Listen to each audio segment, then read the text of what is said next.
Magandang araw mga kamay-ari. Alam niyo ba na ang Simbayan ni Maria Multipurpose Cooperative ay mayroong Simbayan ni Maria Enterprise Center na mas kilala sa tawag na SMEC.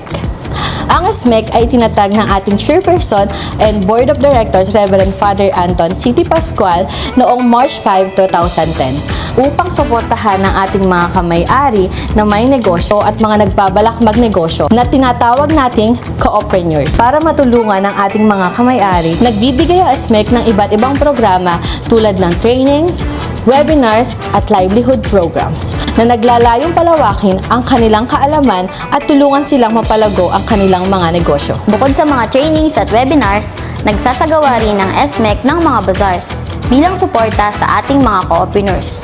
Kabilang dito ang Payday Bazaar na ginaganap tuwing 15th and 30th ng buwan. Mayroon ding mga bazaar sa mga kilalang malls tulad ng Market at Vista Mall Taguig, kung saan mas napapalawak ang market ng ating mga kamay-ari at naipapakilala ang kanilang mga produkto sa mas maraming mamimili. Kaya naman, kung nais ninyong sumali at maging isang co-opreneur, i-scan lamang ang QR code na ito.